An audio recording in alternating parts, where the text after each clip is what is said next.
வெற்றிவேழன் அழகு தமிழ் கவிதை கழகத்தின் காலை வணக்கம் உங்கள் அனைவருக்கும். நேற்றைய தொடர் கதையின் தொடர்ச்சி தொடர்கின்றது. எதுவாயினும் பார்த்து கொள்ளலாம் என இந்த மன்னரின் மகன் சொல்வதை கேட்டு மற்ற தேசத்து வாரிசுகளும் எதுவாயினாலும் பார்த்து கொள்ளலாம் என முடிசூட வந்தார்கள் அல்லவா நேற்று. இந்த மன்னரால் அங்கு முதலில் அவர் மகனுக்கு முடிசூட்டப்படுகின்றது. பிறகு மற்ற தேசத்து வாரிசுகளுக்கும் ஒவ்வொருவருக்கும் முடிசூட்டி கொள்ளும் விழாக்கள் சிறப்பூற நடந்து கொண்டிருக்கின்றது. அவர்களும் முடிசூட்டி கொண்டு அவரவர்கள் தேசத்துக்கு புறப்பட்டு செல்கிறார்கள். இனி ஒரு வரலாறு எழுத முடியாதது போல், யாவராலும் முடித்துவிட முடியாததை போல் நாங்கள் ஆட்சிகள் புரிகிறோம். தவறுகள் எங்கு நிகழ்கின்றது அங்கே நாங்கள் சென்று நேரடியாக என்ன என விசாரித்து கொள்கிறோம்.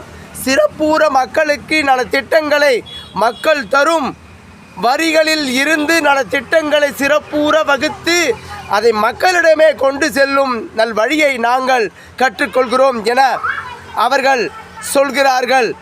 அனைவரும் அவரவர்கள் தேசத்திற்கு புறப்பட்டு செல்கிறார்கள். ஆட்சியும் சிறப்பூற நடந்து கொண்டிருக்கின்றது.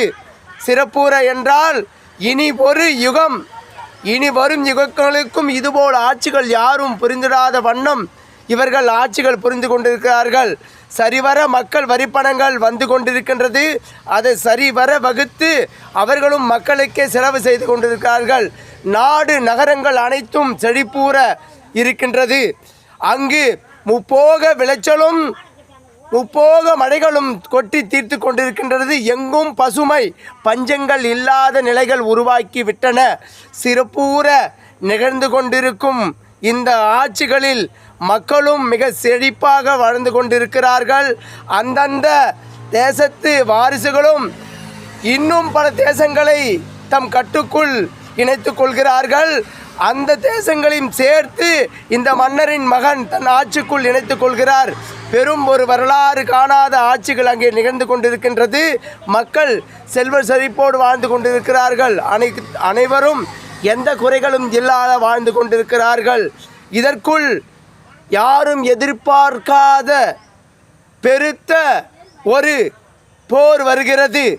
அது எதனால் வருகின்றது என யாருக்கும் தெரியாது. அது எப்படி என்று அடுத்த பதிவில் சிறப்பாக சொல்கிறேன். என் உறவுகளே, காத்திருங்கள், காட்சியை பார்த்திருங்கள். நன்றி, வணக்கம்.